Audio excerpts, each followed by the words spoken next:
Ash and the gang. The Mandalorian is great in the new series, and let's check out what's new in the world of pop culture with your hosts John, Tim, and Quentin, and a podcast we call Rewind and Reload.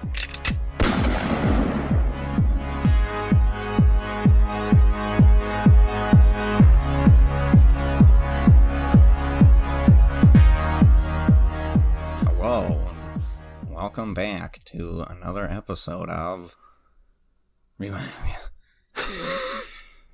I am your host, and we are joined with me, your boy. Yeah. The other boy. Hell yeah. No, it's a Rewind Reload. I'm Quentin, joined by Tim. John. Today we're going to talk about more music. Hope you guys are into that. We got on the... You like music? You like music? We got Black Flag for you today. Before we get into that, we'll talk about our weeks, I guess. I guess I'll start, since I'm already talking. I didn't do much, I don't know. Showed Hannah Killer Clowns from Outer Space, if you guys remember that movie. I remember watching it in your basement. Yeah, dude, the movie's fucking dope. So bad. I saw a cool bit of trivia about that they reused the masks for something. I think it was Ernest Halloween. I don't remember. Oh, really? I did not know that. I feel like you would notice, because those, they're very distinct clown masks. Yeah, you can tell. They don't have, the big balls on the end of the grins, but they took that off, but, they still have the huge grins and all that stuff. So, because I guess it was some other movie that the brothers who made Killer Clowns made, and they were just like, well, we have these, let's just use these. Fucking and they made them into, trolls. Gotcha. Yeah, that's probably my number one B movie. It's just so bad it's good. Peak 80s, I would say. I'm assuming it came out in the 80s, I really don't know. I looked it up, it's 88. Oh god, that's real late. I mean, it's almost not even excusable. It's almost... I was thinking early 80s, god, no. I don't know, isn't man. This There's some bad movies. Isn't this one of the only movies that the three brothers put out, though? Because it was screenplayed by Stephen Charles and Edward Chiodo. Bro, is there some weird lore backstory to Killer Clowns that I don't know about? No, I wouldn't say it's weird. I think they didn't really do anything else. They wanted to do this movie and then they stopped. Oh yeah, Tim, you're right. Disheartened. Two of the masks that were used to create the clowns in the film were repurposed and used to portray trolls in the 1991 film Ernest Scared Stupid. Hey, Tim knows. Thank you, Reddit r/movie facts. Other than that, though, dude, there's really nothing of great mention that has happened to me. So I'll give you my recommendation. Jello Biafra, the former lead singer of Dead Kennedys, put out an album with his band Jello Biafra and the Guantanamo School of Medicine. The album is called Tea Party Revenge Porn, and it's pretty good. I'm really impressed with how over the 30 years or whatever now of singing that his voice is still solid, especially coming from the punk scene where it wasn't normal to do vocal warm-ups or take lessons or anything like that, Or not do drugs. Or not do drugs, yeah. Yeah, you could be like any of the other lead singers. You could be any 80s hair metal band who just did tons of cocaine and now they can't talk like a normal person. Like Vince McNeil. He sounds like shit now. Who I was gonna say Ozzy, but he's always sounded like that. I feel like he had like True. 2 albums where you could understand him, and then he just like fell apart. No, David- dude, all of his albums, I can understand him perfectly. Oh yeah, no, I'm but like when he talks, I'm saying but like I. him personally during those times. Oh, okay, gotcha. Sorry, I should have explained better. Okay, I get lots of gotcha. like Ozzy recommendations, like interviews, and my suggested on YouTube for some reason lately, and like the "Are you high right now?" and he goes, I don't remember what he says, but he goes like, "No." Oh, isn't it on like an airplane or something? I think I don't remember. it's something like that. And then he just like opens his eyes real wide and like makes this weird face at the camera. Oh, maybe it was they were asking if he's sober, and he goes, "I'm not sure," or something like that. Yeah, I love Ozzy. He's fucking. There's actually an interview with Henry Rollins did with Ozzy, and it's just fucking. It's really good because like it's funny seeing Henry Rollins be all like giggly and fanboying, but then it's really bad because I can't understand a goddamn thing Ozzy says. He just got like that mumbly, like, I don't know what region of England it is, accent. I'm not entirely sure where he's from. I'm just gonna throw a bone and say like Wales. I don't know. Let's see. It's probably Who, wrong. Ozzy? Yeah. I was just looking up because you were talking about how Birmingham. I was looking up facts about LSD because you were talking about Ozzy and him flying, and the other day someone was telling me about how you can't be a fighter jet pilot if you've ever done LSD because it can cause you to have flashbacks when you're like getting exposed to that many G's. Good to know. And so I was looking it up whether it was true or not, and I can't find that it's not true. See, I would just flash back to listening to, oh shit, what's the name of that Snoop Dogg album? Have you done LSD? No. Oh. I'm saying that being exposed to that many G's. Oh god. Oh. I Because thought it I ain't was nothing gonna. but a G thing, baby. I thought I was gonna learn something new about you, Tim. I've done no illicit substances other than alcohol. We should fix that. My dad listens to this. Mm-hmm. And he's just gonna be like, "Hey, John, have you done LSD lately?" Which I've never done LSD, but I can't say that if it was put in front of me, I would say no to it either. Nah, John, don't do that. It's illegal. It's bad. Let's just say Yep. I live in international waters now. Everything's legal. If I lose this election, I may have to leave the country. I hope so.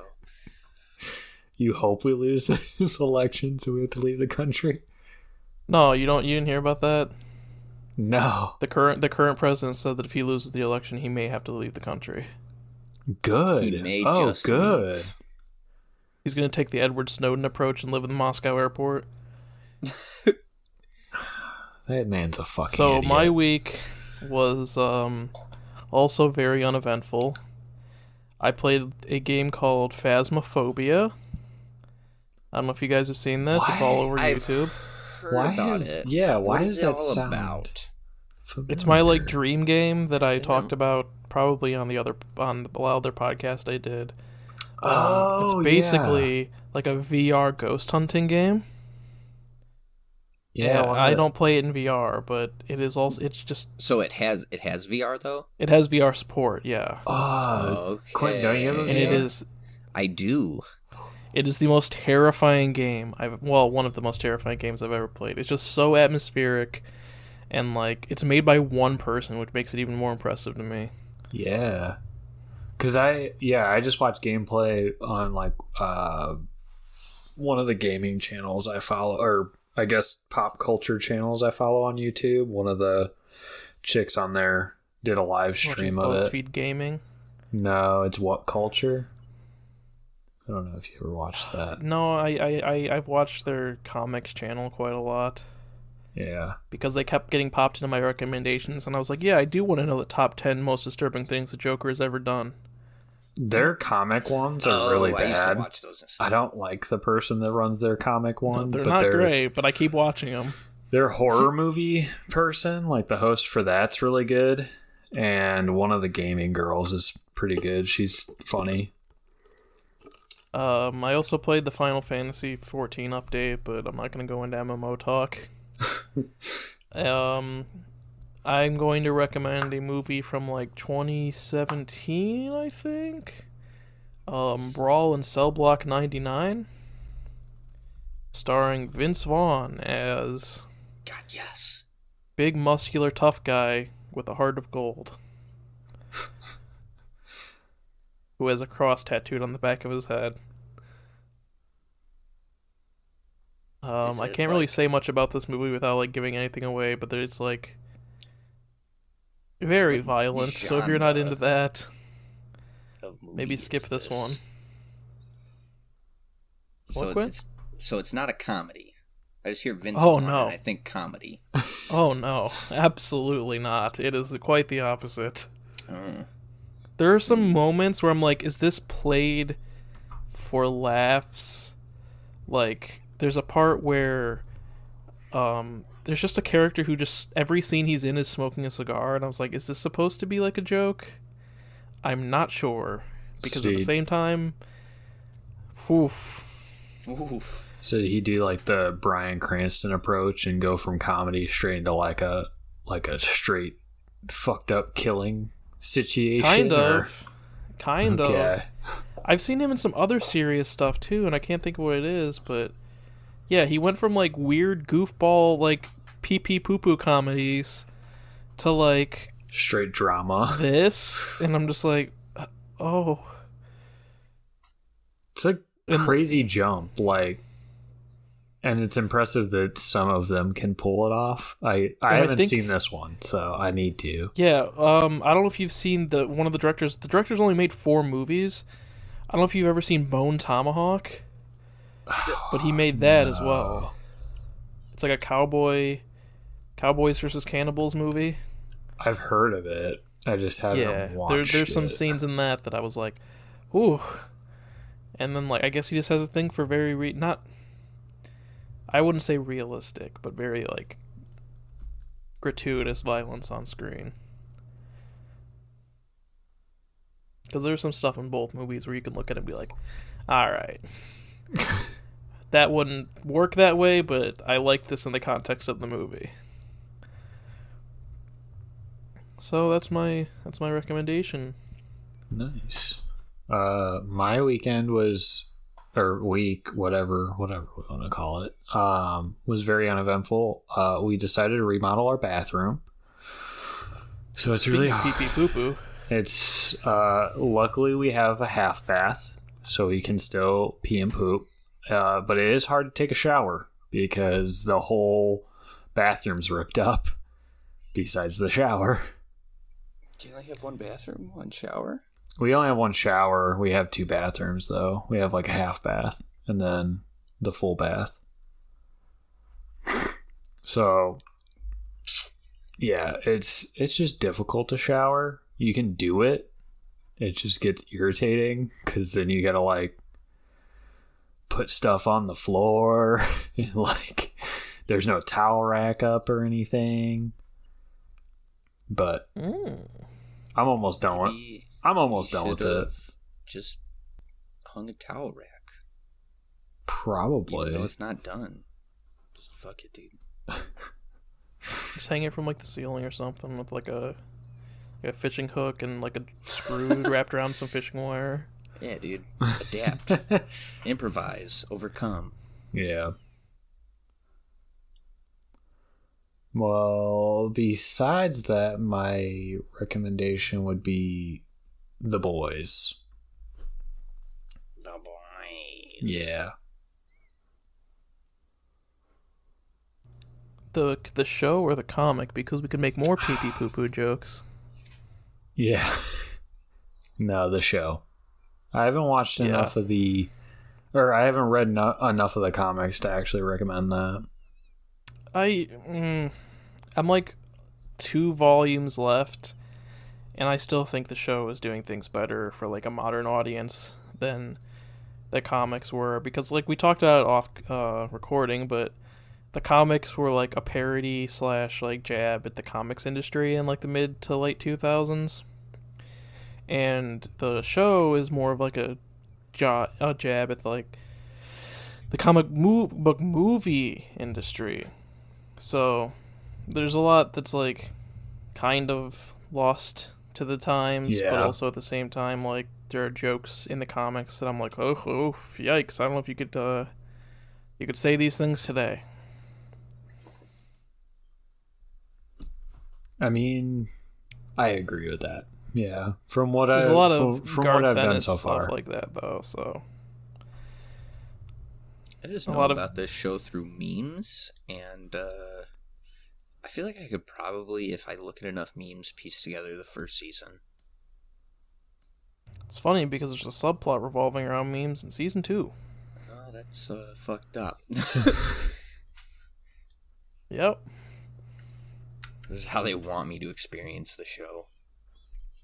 I mean, I wouldn't call it a subplot, but it's a subplot point. That's funny. the memes are pretty funny though.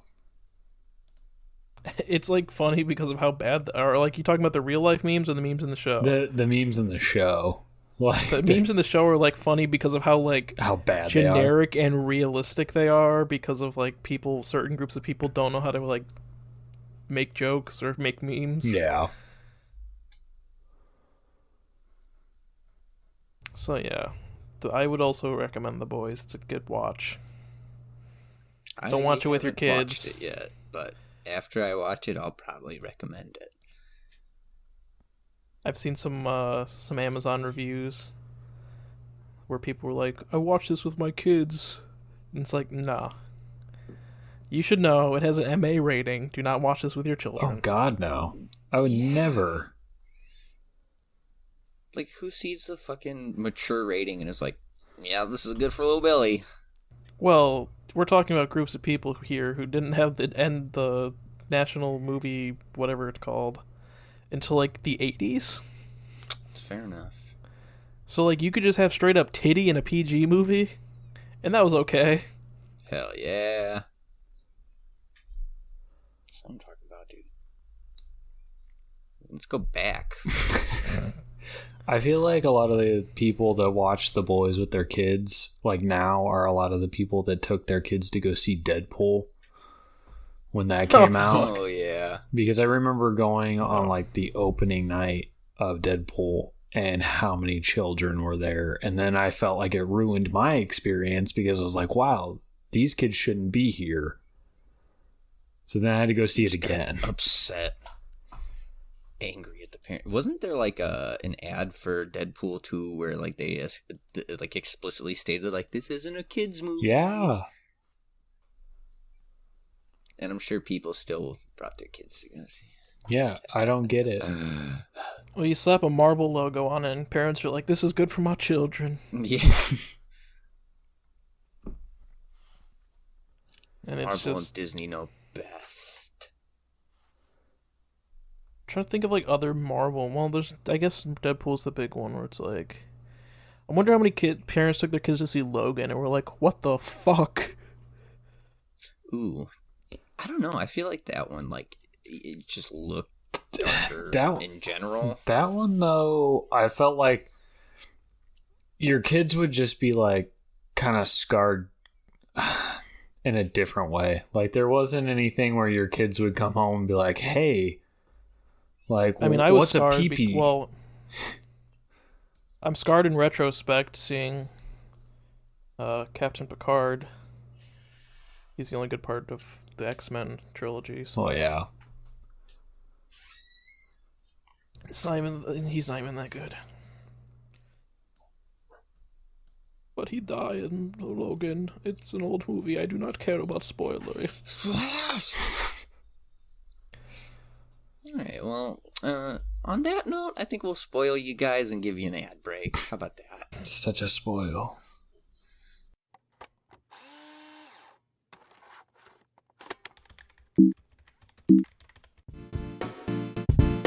Hey guys, it's John, Q, and Tim, and we're here to tell you about the Anchor podcasting. If you haven't heard of Anchor, it's a great and free tool to both record and edit your podcast. Or if you're like us, you can record and use Anchor to distribute your work across all the listening platforms such as Spotify, Google Podcasts, and Apple Podcasts. Not to mention, you can get the big bucks by talking about your sponsors. So go download the free Anchor app or go to anchor.fm to get started.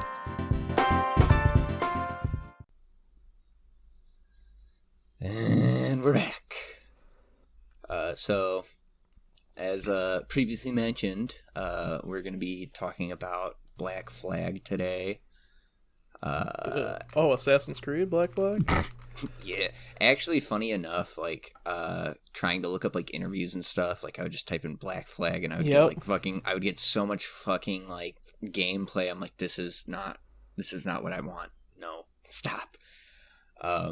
But Black Flag is an American hardcore band. Some people call them punk, but I don't know. It's very different from the punk scene, and on top of that, everybody says they're the fathers of the hardcore scene in America, so I don't know why we wouldn't call them a hardcore band. What other hardcore bands are there? Bad Brains, No, I'm not trying to be I just genuinely... no, feel free to tell me names. I just genuinely don't know. No, I'm not a music genre person. I'm just this sounds good. I like this.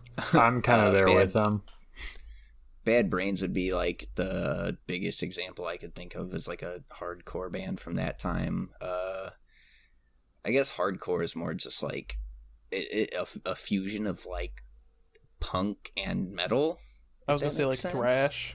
Yeah, but I want to say it predates thrash. If I'm not probably mistaken. does. That's what I associate it with for some reason in my head. Oh no, well that's the thing is you can hear a lot of influence on other thrashy bands or whatever later on. I wouldn't really consider Pantera thrashy, but you could definitely tell that's one of the bands that was super inspired by Black Flag. At least I think so. Okay. But so they're from Hermosa Beach, California. So another West Coast punk band. They initially formed in '76 under the name Panic. Like I said, they were credited with birthing the hardcore scene, and they also were one of the biggest DIY bands, if you will. I don't know if you guys remember. What does that mean?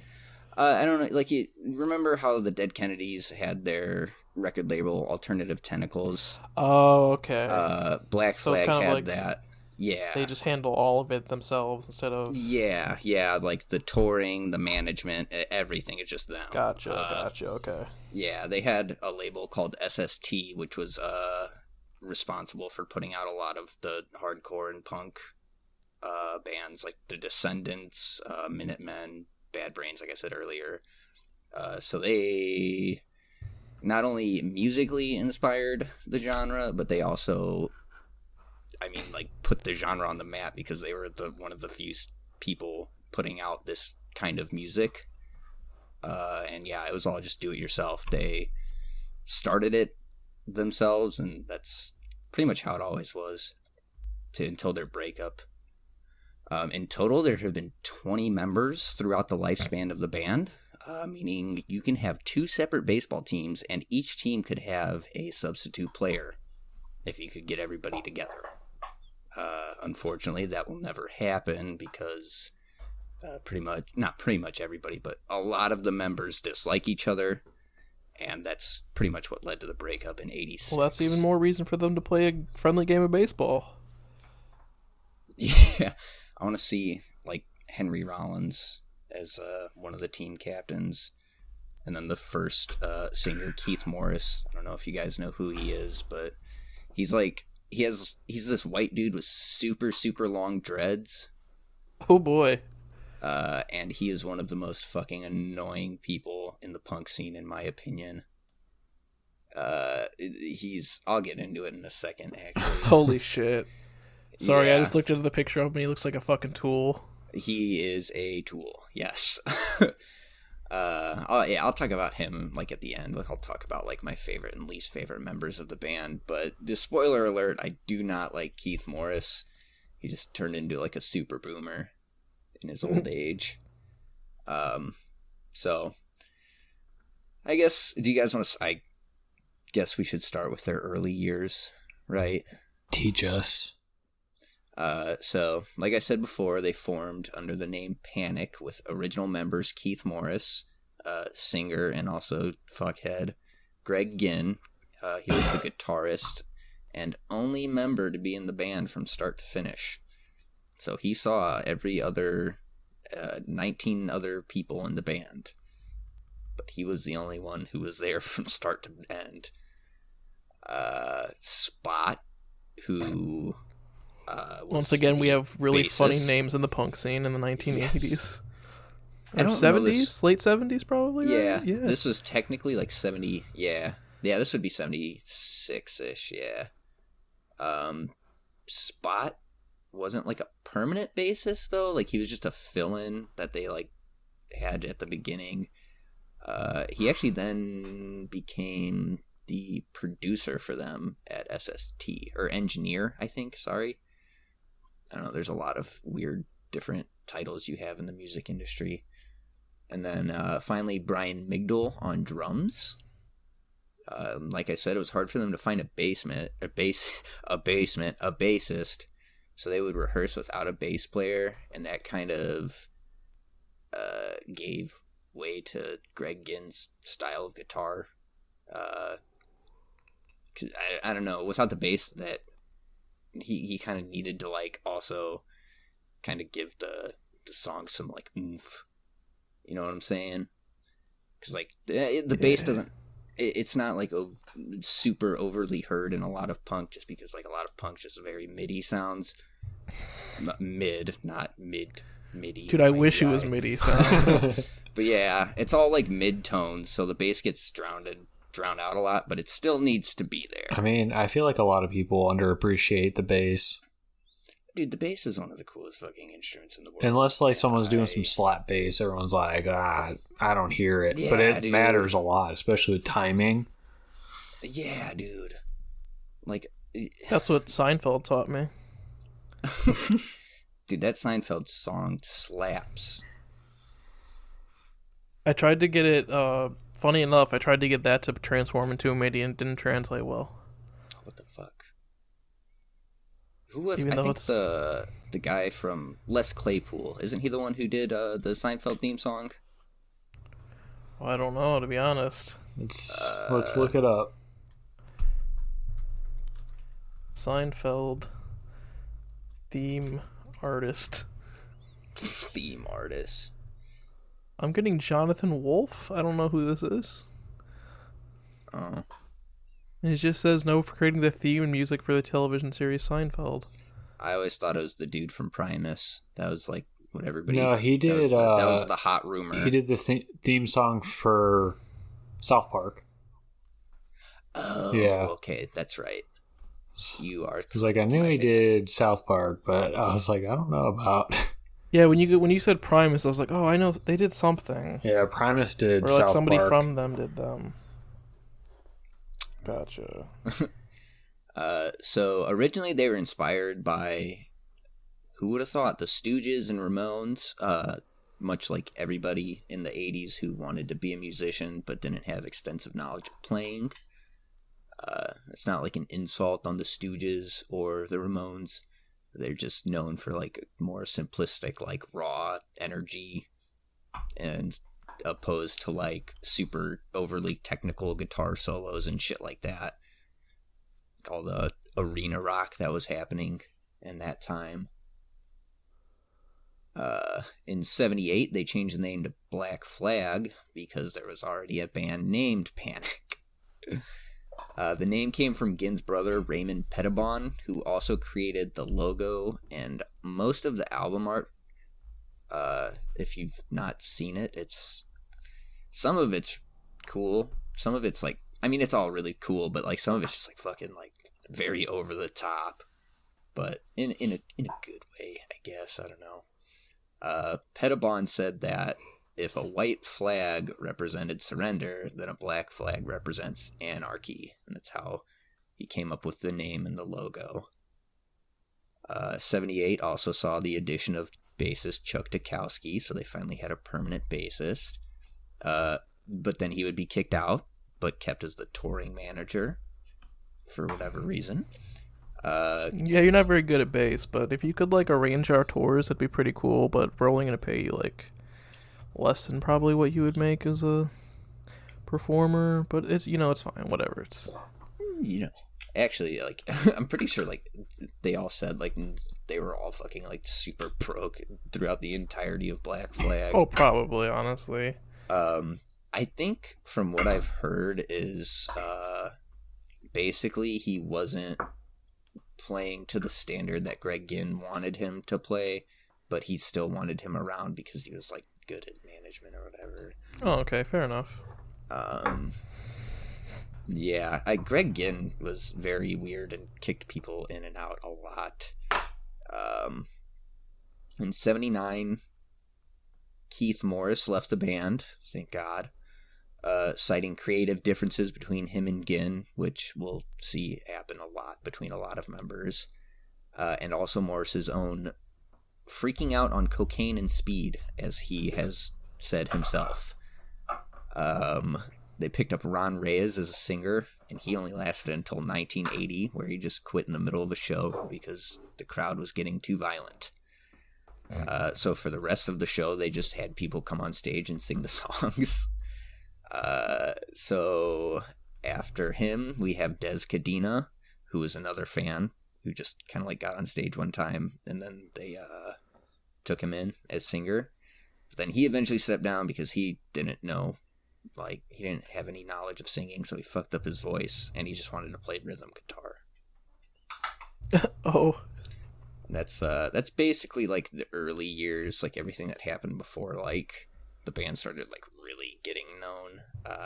One fun little oddly relevant tidbit, one of their most infamous shows in Manhattan at Pollywog Park, it was also the earliest known recording of them performing.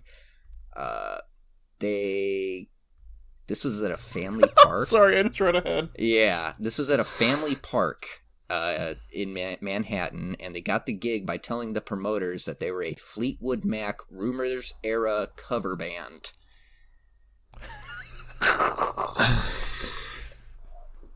What? Yeah. So they told and this is in the late 70s, so it's not like there's any fucking way that they could like look into the band, because they're on the opposite side of the country on top of that too. Like, they're from the West Coast. They're like fucking, so needless to say, people did not like them, and like people basically like fucking rioted, and they were just throwing shit at them, and I was gonna say, people are expecting, they're expecting like The Chain and Dreams, and people are just like, oh.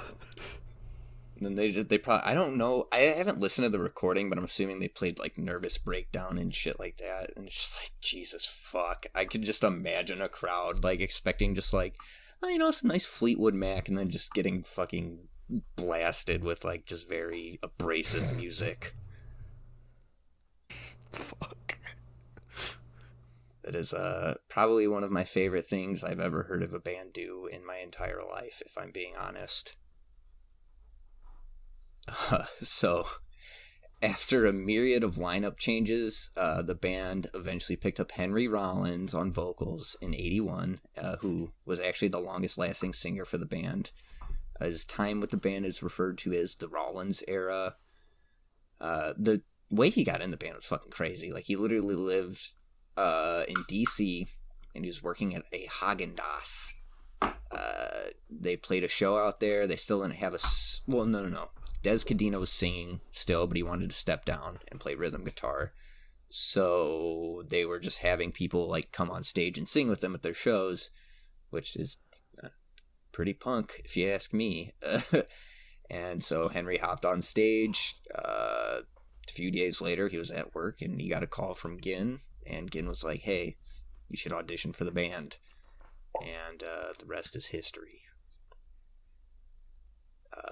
Also, real quick fun fact, when Henry Rollins was younger, I would have hated him, but as a middle-aged man, he's mellowed out a lot, and he's actually really cool.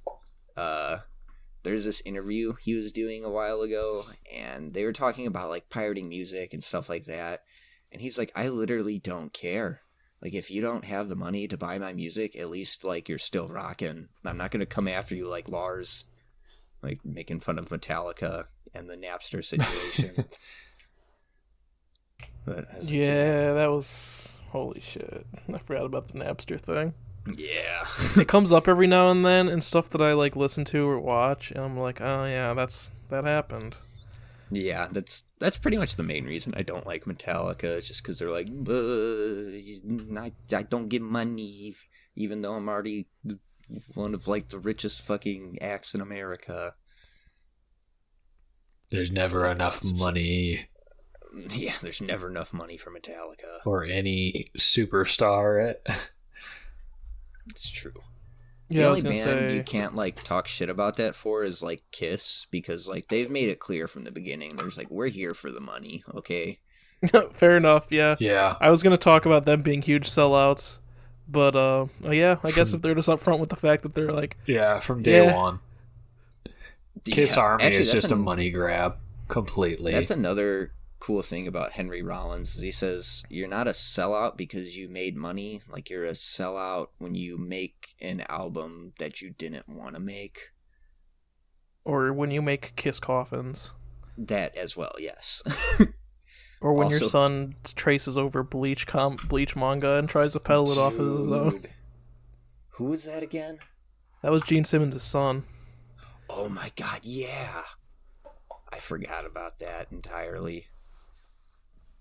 That's a good look into if you want to see some, like, funny, like, celebrity kids trying to get famous. Just look up, I don't remember what his name is, Gene Simmons' son, Bleach, and you can just see how this guy just, like, traced over shit and was like, I'm making a comic, guys.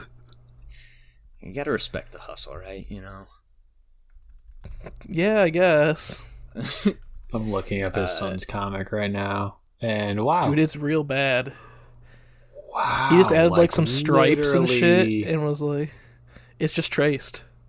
Wow, it really is. True artistic genius, okay? He's just recycling. This is unbelievable. It's literally panels taken off and drawn over. So did he just, like, stitch together, like, Bleach panels? Yeah, basically. Or did he even, like, did he just straight trace the page but change the words? I think both. Let me see. But then he made it worse. Like, yeah, it's not good either. Like, it's, like, legitimately bad. But, like, yeah. Like, here, let me just put this one in our Discord. And this is, like, the best, like, example I can give you. Oh shit, why isn't it copying? Whatever. But maybe I'll put this, like, link in. I'll link this because I'll just save it. But, like, holy shit, it's so... Okay, it's just not gonna let me drag and drop. This makes for good audio. There. oh yeah, that's the one I was just looking at. It's just real bad. It's Oh my. to me almost worse. Like, definitely. But it's the exact same thing. Hey, you Couldn't even have made it better. yeah. He added color. Color ruins yeah. manga. That's what they make anime for. Yeah. You're not wrong, actually. Alright, so, with Rollins on the ticket...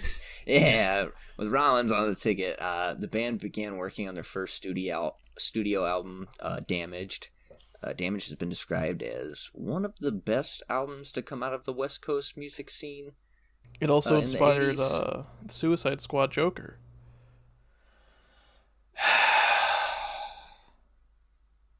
didn't even think about that.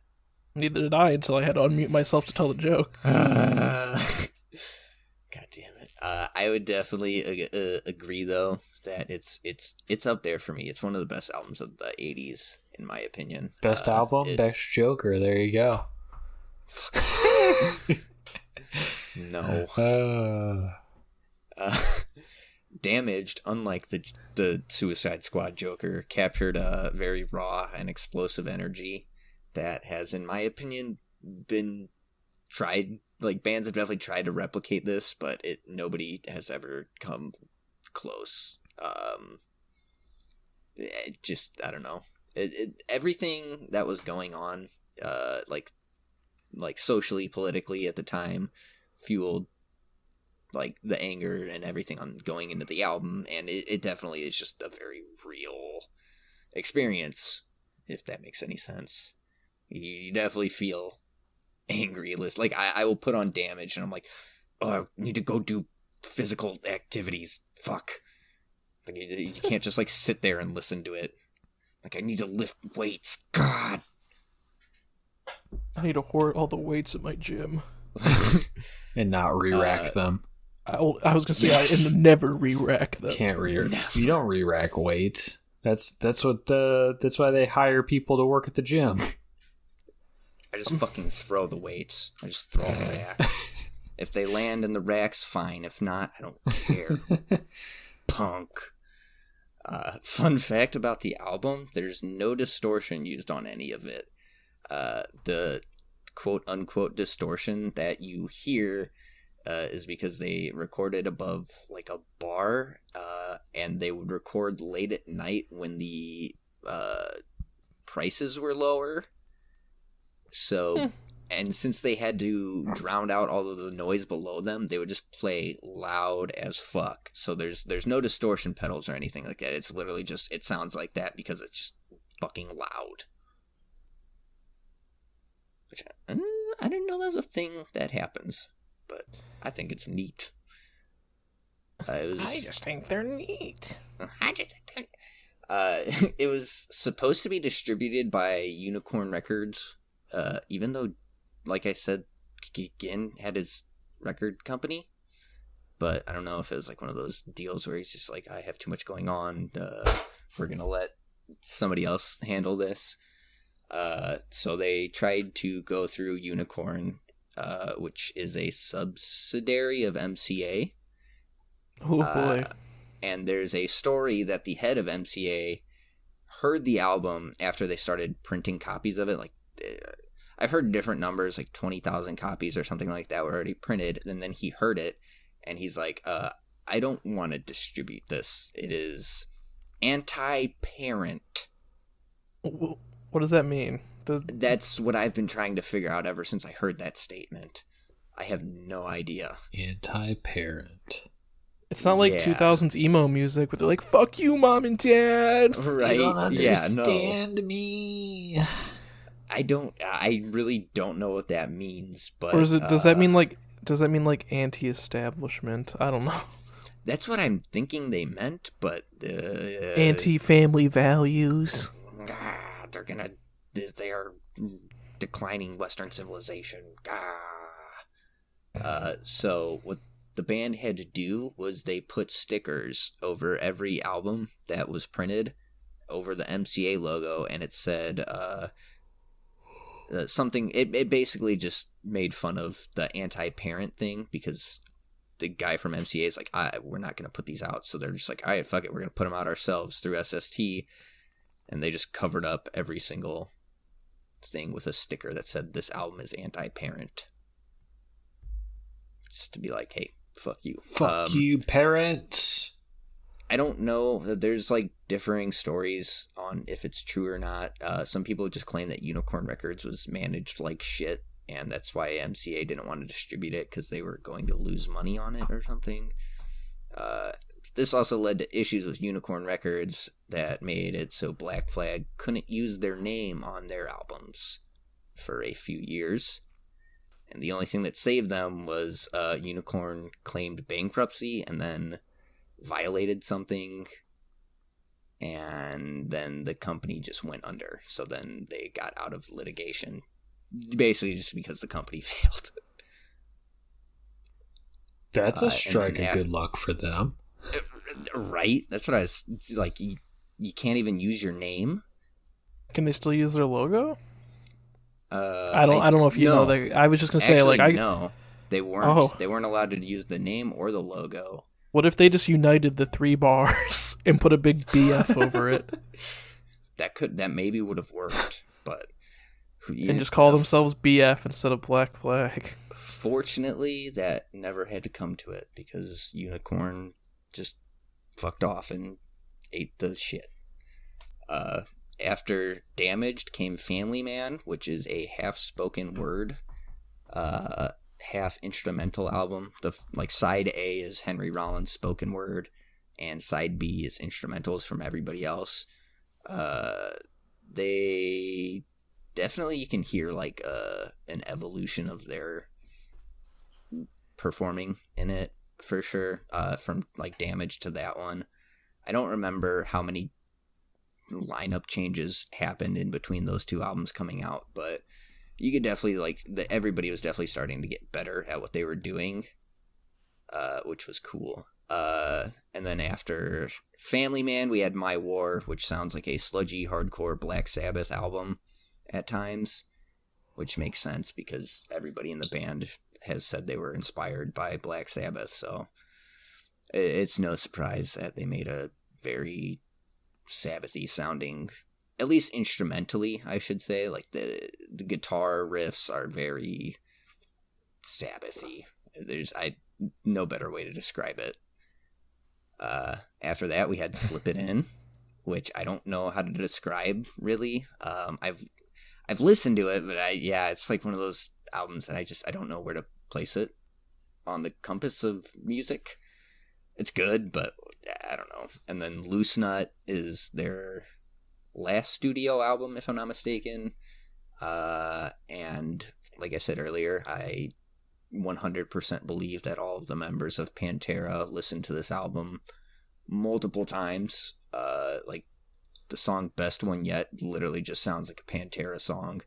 Like Henry Rollins' vocals are definitely being copied by Pantera, or whatever the singer's name is. I don't remember his name off the top of my head, but you can definitely tell that they're like, oh yeah, this is cool.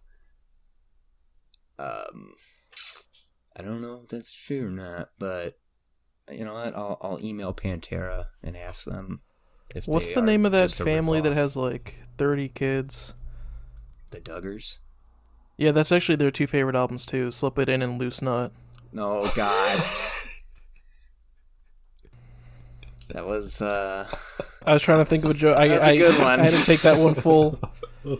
I had to take that one full court because I had to think of a family that would fit the joke.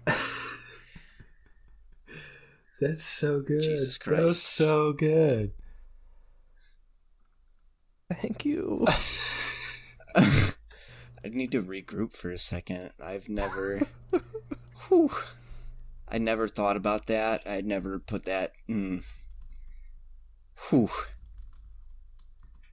Alright, so, like anything, all good things must come to an end eventually. Obviously, I'm skipping over a lot of history of the band, but this band has a lot of history for a short lifespan, so we're just gonna we're gonna skip to like the original breakup / modern day Black Flag, because modern Black Flag is goofy as fuck, if you ask me at least.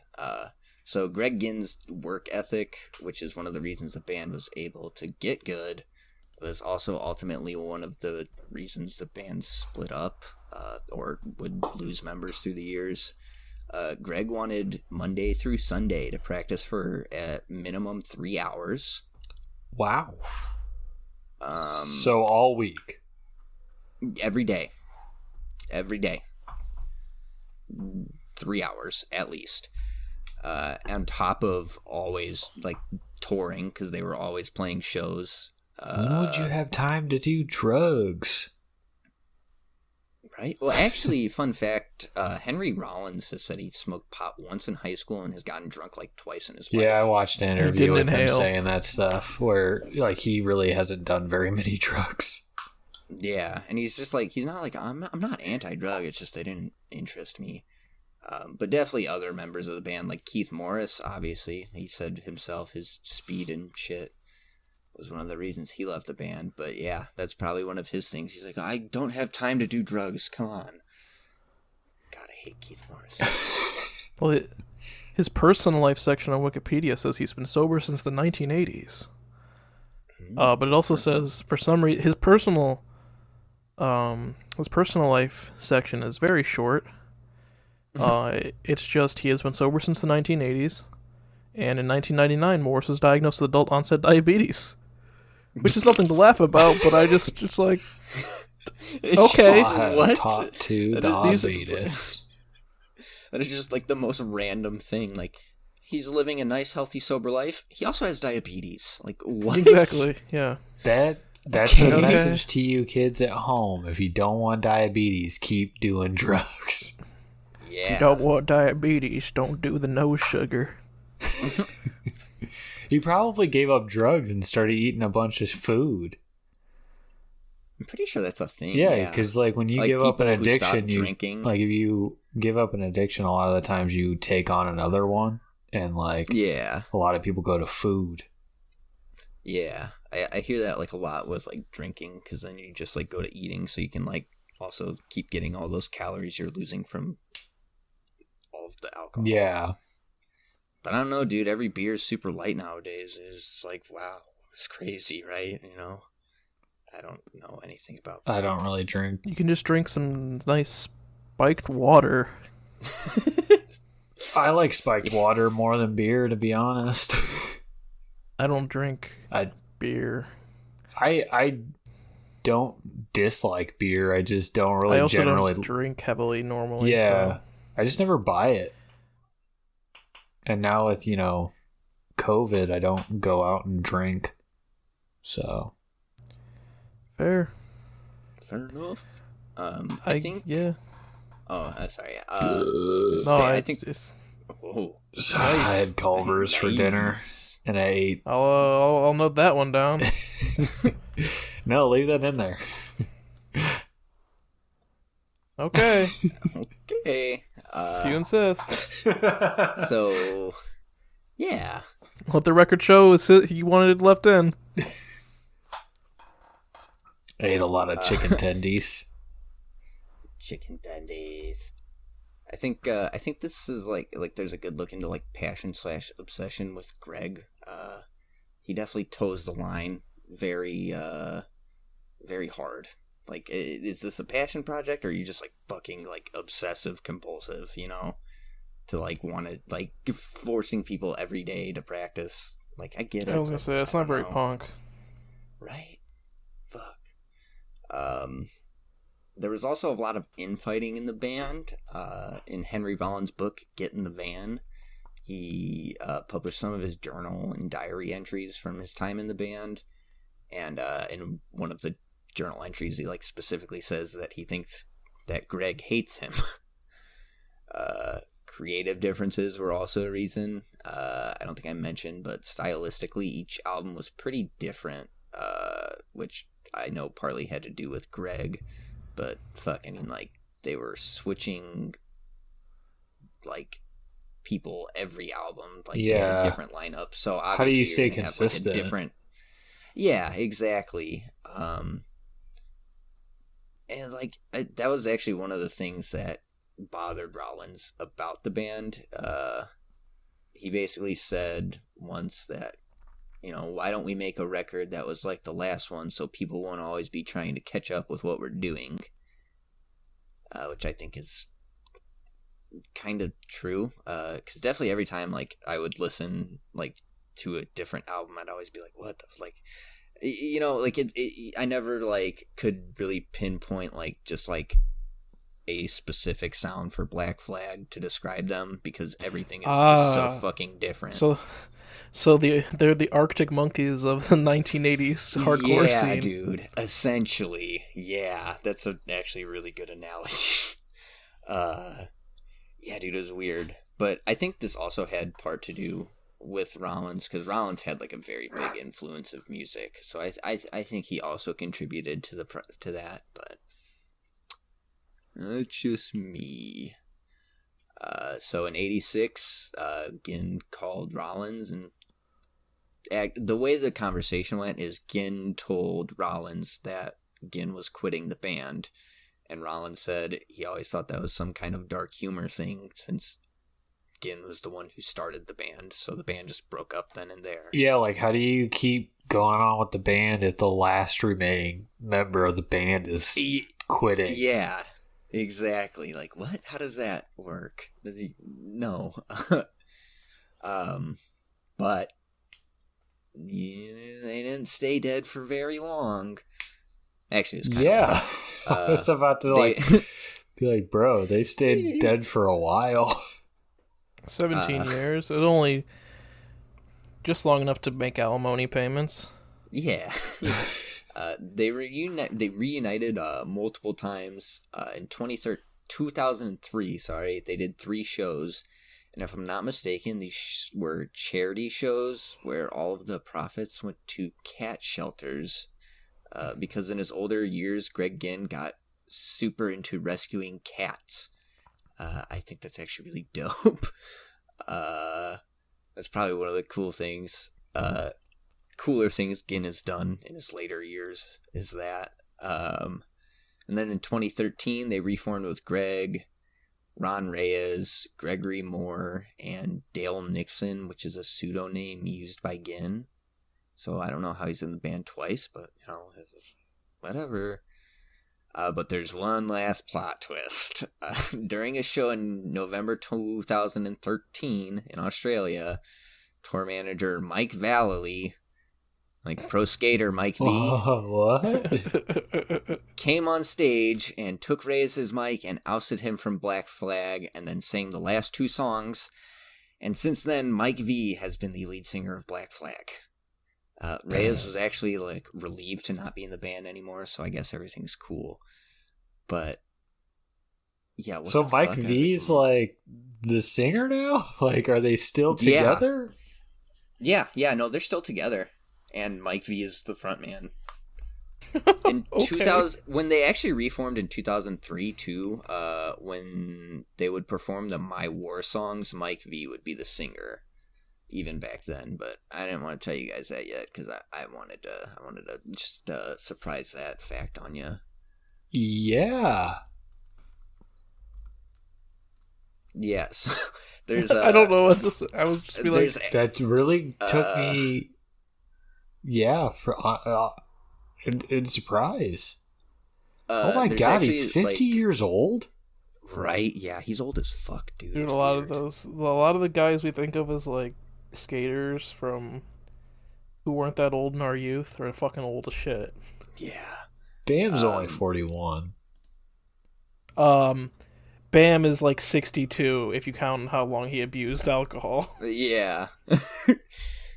He's got all the drug and alcohol abuse added 20 years to him. His hidden sex tape on that. Now I'm just looking DVD. up skaters that I used to know to see how old they are. There's this Onion type satire news for skateboarding. Actually, it's called I think the Nut Daily News or the Nut News, something like that.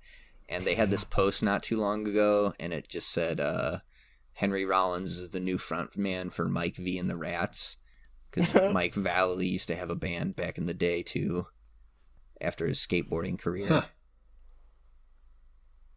I was yes. I thought that was good, but no. Rollins went on to do the Rollins band, and now he just does whatever the fuck he wants. Yeah. Rollins is Rollins. Yeah. He was in Sons of Anarchy, and then he was like, I can do whatever the fuck I want now, bitches. Actually, that's the funny thing is like, yeah, he kind of has like the opposite mindset. He's like, he's just like terrified of going back to working minimum wage jobs. So he's just trying to take any jobs that he can, is how he describes it. And he's just like, eventually they figure out that I can't do these things. Like, I can't act, I can't sing, but I can fool people into thinking I can. That makes a lot of sense. He's doing the old Nicolas Cage. Yeah. That makes a lot of sense on why he was in Wrong Turn 2. I'm not sure what that is. It's a sequel to the first Wrong Turn, which is a pretty good hillbilly cannibal horror movie. It's an alright movie. It's okay. It's alright. Yeah. If I say it's good, you're gonna walk into it and be like, "Wow, John, you're a fucking idiot." It's okay. The second one is like pretty much dog shit besides Rollins. His character is the only redeemable factor. Yep, and that's he's not pretty even true. an actor. So that should tell you a lot about the movie. Now, if you were saying, well, surely if they made one good, decent one and one bad one, they couldn't have made more than one or more than two. Wrong. They made 7. They made 7. Sure did. How many times can you take a wrong turn? 7 fucking times. 7 times. Jesus Christ. They did The 7th one is still in production, apparently. They did the whole Mike Myers thing and had a weird family cult at one point. I think that's 6. That's 5. I think that's 5 Bloodlines. Bloodline. No, Maybe? Last Resort is it? Yeah. Oh it yeah, is because 6. it takes place at a resort. Yeah. Fucking kind of concerned stupid. that you guys can like differentiate between all these wrong turns. It's because a channel on YouTube we both watched did a series on them not too long ago. Yeah, and then I went and watched all of guessing. them. I was about to say. Are you talking about Dead You Meat? actually watched all these? Yeah. I wouldn't have watched all these dog shit movies. I watched most of them. Just like his plot synopsis is enough for me to be like, whoof. I always want to watch the no. movie after I watch the YouTube series, and I watched maybe 4 of them, and I didn't even watch them like in order. I watched the first one, the second one, and then Last Resort, and one other one. I gotta look them up and see which one I actually fucking watched.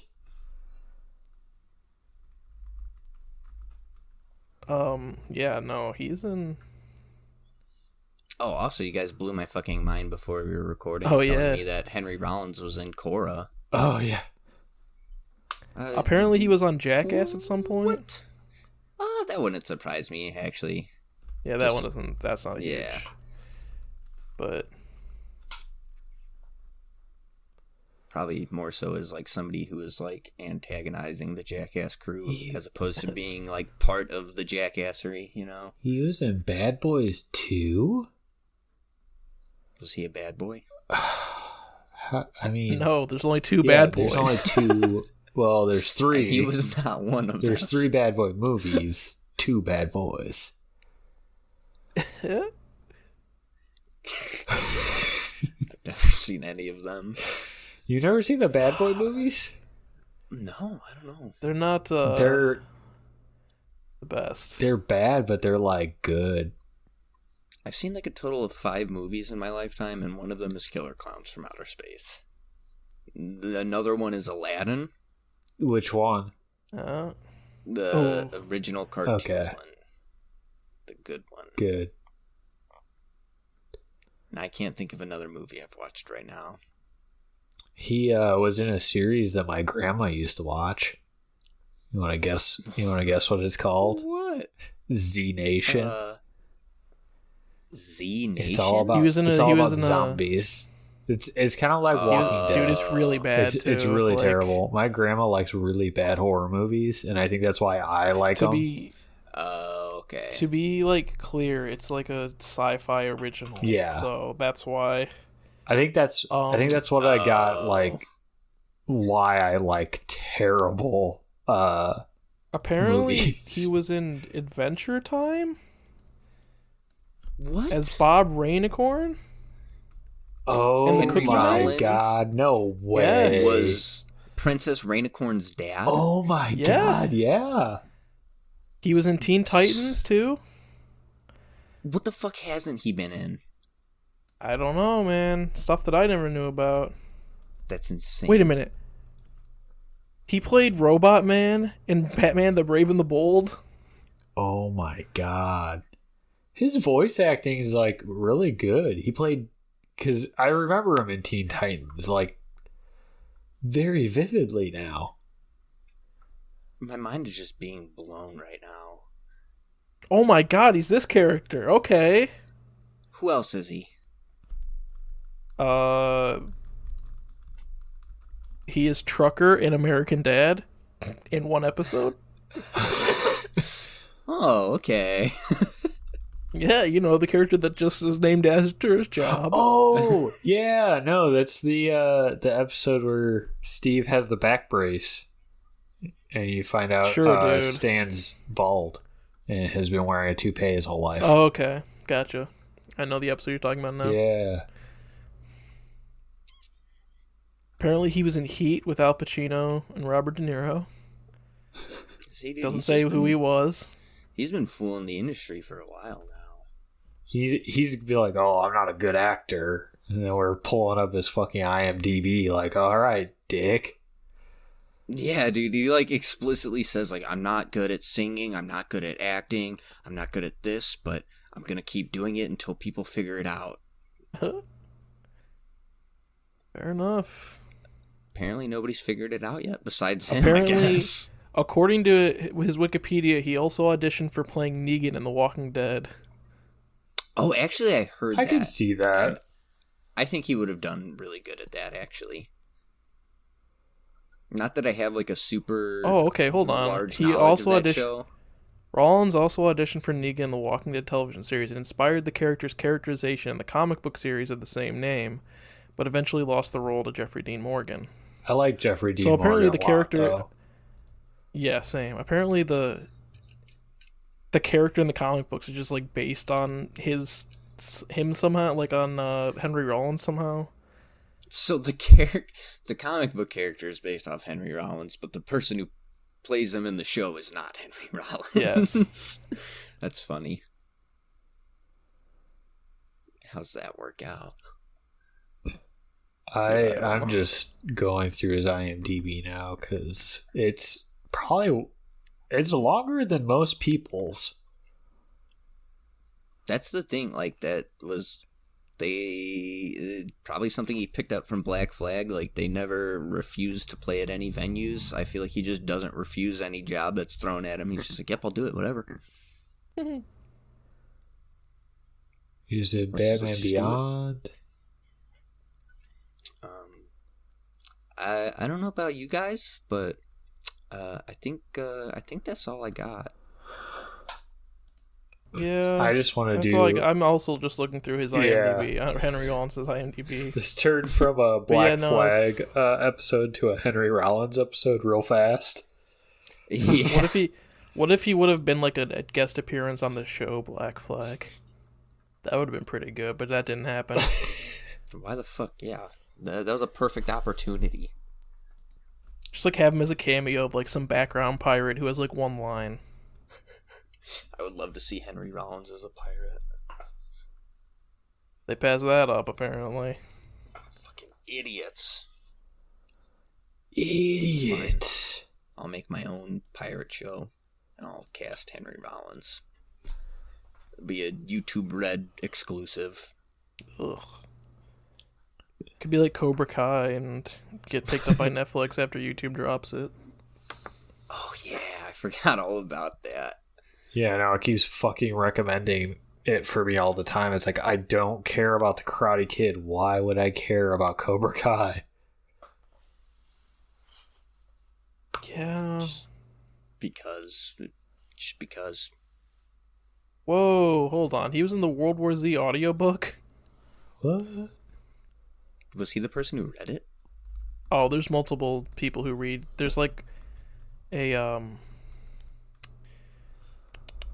do I Okay, so each chapter of World War Z is like a story from a different person. Yeah, it's like a biography. So the voice isn't it? cast, Oh, yeah, like the voice okay. cast is huge for the audiobook. Okay. Isn't like the But book I'm trying to figure consist out like like rather than the movie? Doesn't the book consist of just like everyone's like point of view, like almost like an autobiography kind of thing?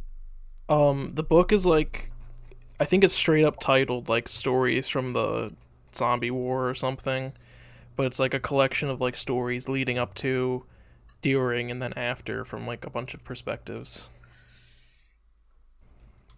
Yeah, And it's actually 'cause good on the as front opposed to page the of it. movie. Yeah, on the front page it says an oral history of the zombie war. Yeah. Zombie War. The zombie war. very good. Bum, bum, bum. Oh, see, I don't know who this character he's playing is. Let me see. You're a resident World War Z fanatic, Tim. Come on, you've actually read the book. Fanatic? You mean by that I borrowed the book from someone we went to high school with and never gave it back? Yeah. Even after I was asked, I was like, yeah, I don't have that anymore. I don't know what you're talking about. Yeah, just like how I borrowed your Dante's Inferno and never gave it back. True. I still have it. You can have it whenever. Okay. It's on my bookshelf. I look at it all the time. I'm like, oh, I should give that back.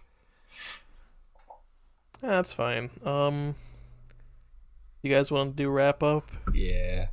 Yeah. You can catch me on Twitter at Gondola Driver.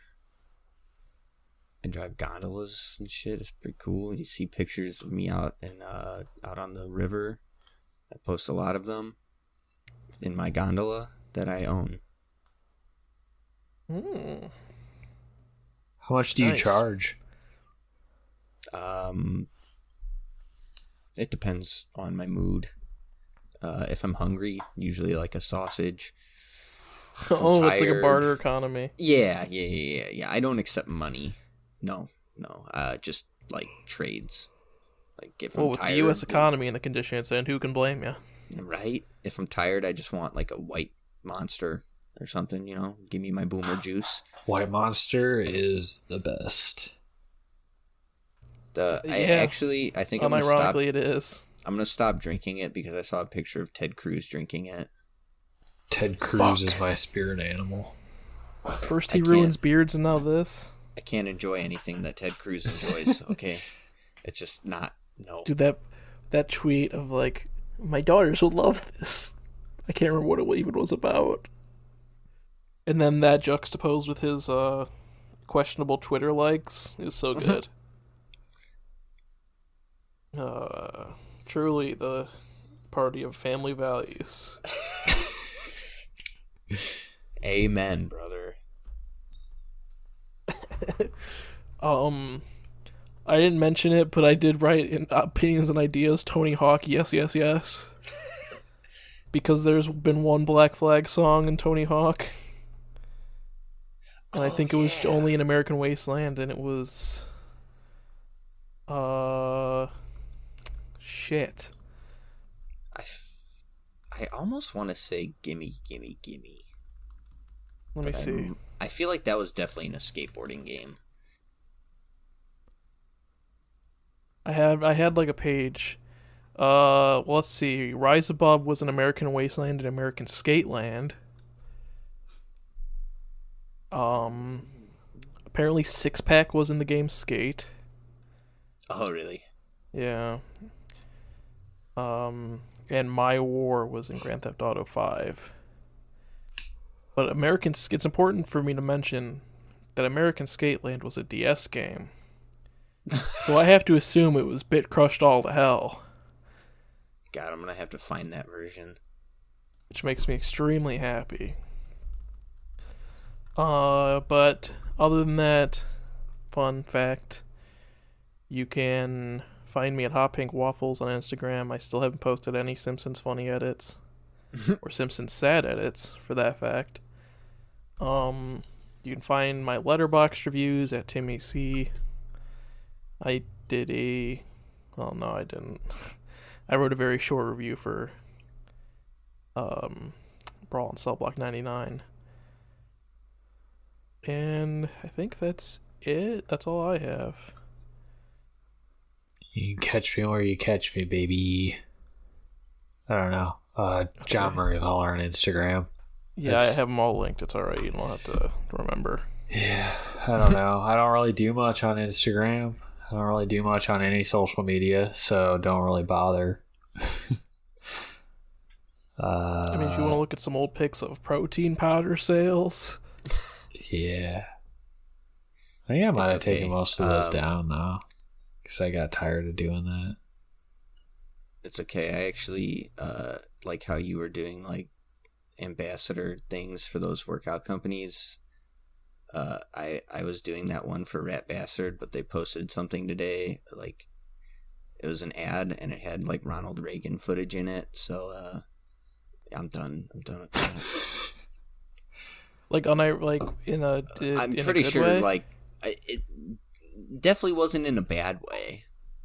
Like it was kind of in a neutral stance, but like I don't know. I don't know how I feel about it. Fuck Ronald Reagan. Yeah, I kind of gave up on the ambassador thing. I mean, I don't know. I don't really care. Yeah, I've never been an ambassador for anything. Except nah, not even that. I've never been an ambassador for anything other than look at me and don't do what I do. Bastard of wrong decisions. Yeah. Hell yeah. So if you want, you can find us collectively on Instagram at Rewind Reload Pod. Yeah, it's probably John's most active social media because he'll just share things to the stories and it's fine. It's great. Yep. I love seeing it. Yep, that's about it. Actually, it really helps because then I know sometimes what John will bring up, because sometimes he brings up some of the things that he posts, and I'm just like, all right, I was ready. I knew. I'm prepared. Yeah, I really just use the story function unless we have a new episode. I mean, I feel like that's probably how a podcast Insta should be ran. Nobody, I don't know. Unless I have skate footage of Quentin, and then I put that on there too, but that's about it. May do flip trick. And if you want to hit us up for whatever else, like you want to talk to us or something, you can hit up Rewind and Reload Podcast at gmail.com. Yeah, hit us up. Hell yeah. Because we always need ideas for new shows, and I don't know, sometimes we get bored. We've gotten, I don't know if you boys saw it, but we did get one business email that I kind of want to address. Oh, no, I did not actually. I haven't checked the email in a minute. I have to assume it's a generic, I send this to everyone who uses a certain hashtag email. Oh. But we got a offer to make beats for us, but we're not rappers. Oh, yeah, no, I saw that one. We've gotten those in the past, it was and I ignore Russian, a lot of them. I was like, yeah. I don't want your Russian beats that are trying to take down my democracy. Are you talking about beefy 808 beats? Soviet beats, dude. Yes. Dude, yes. Let's get some Soviet-inspired beats. Hold on. I'm going to read this. I'm a 16-year-old producer from Moscow, and I am so happy I have the opportunity to write you personally. That's the first line. No, you didn't. I'm not reading this. Does it sound like Molkat Doma? I'm not reading the rest. You did not write us If you wrote us personally, send another one. Okay? Yeah. If you don't, if we get another email from him, then yes, you can make us beats for fucking ungodly amounts of money. I'll pay you $20. I'll pay you whatever money. We'll scrape together some money between the three of us, and we'll pay you to make us a beat. If you listen and send us another email.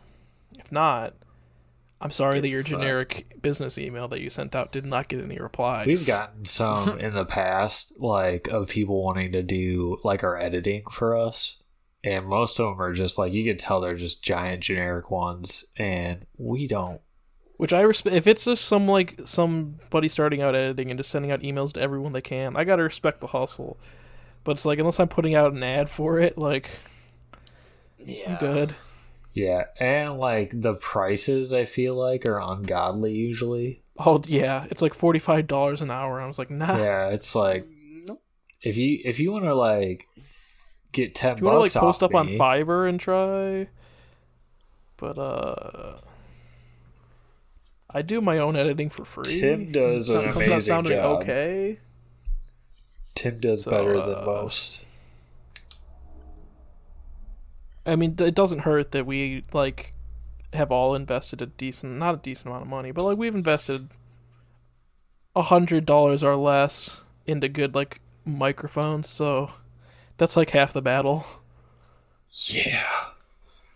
Halfway decent microphones and voice meter, baby. That's how you do it. You want to listen to some bad audio? Listen to the first audio I used to put out for Rewind and Reload, where I was using a headset microphone, or not Rewind and Reload. Sorry, the Backdash. Yeah, dude. Same. First episode I did. Fucking gaming. That was like 20 episodes for me before I actually bought like a standing microphone. Or I didn't even buy it. John gave me one because my headset broke, and I was like, I need something to record. Yeah, because I bought. And John was like, yeah, I got this I have this one that I don't use anymore. You want that? I was like, yes. I bought the Snowball, and I was like, hey, you want my old one? I don't need it. I think it was the one that Trey used to use or something. Because Quentin told me that he was like, oh, buy this one. Like, my roommate uses it. And I was like, oh, all right. And it was pretty decent. It's okay. It's just the stand on it sucks ass. Oh, the stand broke. And not just because it's broken. Yeah, the stand number one sucks. And then it broke as soon as I put it together. It's like, at least it sounds good. That's all that matters, baby. Yeah. Well, I guess on that note, we'll call it a night. Everybody stay frosty, I guess. I don't fucking know. Stay however you want to stay. Stay frosty. Goodbye. See ya.